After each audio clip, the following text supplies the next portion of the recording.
जिन किसानों के पास खुद की ज़मीन नहीं है और वो खेती करना चाहते हैं, उनके लिए यह खबर बेहद ही खास है। केंद्र की मोदी सरकार ने बड़ा फैसला लेते हुए राज्य सरकारों से कहा है कि वो अपने यहाँ खाली पड़ी बंजर ज़मीनों को किसानों को मुहैया कराएं। मोदी सरकार के इस फैसले के बाद देश का किसान सस्ते दाम पर खेत लीज पर लेकर खेती कर सकेगा। कृषि कानून के बाद अब हार्टिकल्चर पॉलिसी में भी बड़ा बदलाव होने वाला है। नियमों में बदलाव के बाद सरकारी ज़मीनों पर आम आदमी औषधि या फल उगाने का काम करेंगे।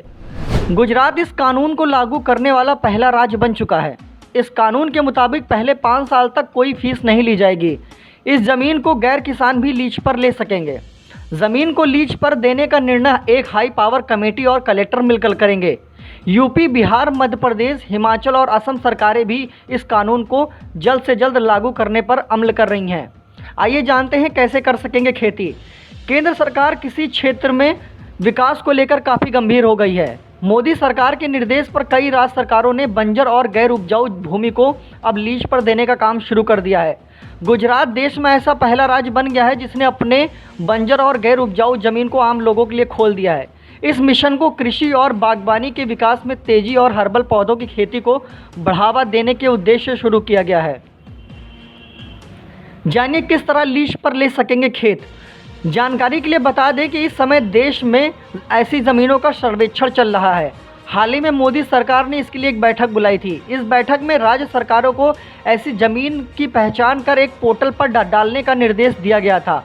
कोई भी शख्स, समूह, कंपनी या संगठन ज़मीन के लिए आवेदन कर सकता है। हालांकि भूमि के आवंटन पर अंतिम निर्णय उच्च शक्ति समिति द्वारा लिया जाएगा, जिसकी अध्यक्षता राज्य के मुख्यमंत्री करेंगे। इस योजना का लाभ लेने के लिए किसान के साथ साथ गैर किसान भी आवेदन कर सकते हैं। भूमि लेने के लिए एक मामूली लीज रेट और एक सिक्योरिटी डिपॉजिट देना होगा। बिहार, उत्तर प्रदेश, मध्य प्रदेश, हिमाचल और असम की सरकारें भी इस मिशन की शुरुआत अपने राज्य में करने जा रही हैं। इसके साथ ही रेलवे भी इस मिशन पर अमल कर रहा है। बता दें कि रेलवे के पास इस समय लाखों हेक्टेयर ऐसी ज़मीनें हैं जिन पर सालों से खेती नहीं हुई है। ऐसी ही खबरों के लिए हमारे YouTube चैनल स्पष्ट आवाज़ को ज़्यादा से ज़्यादा सब्सक्राइब करें, लाइक करें और शेयर करें। धन्यवाद।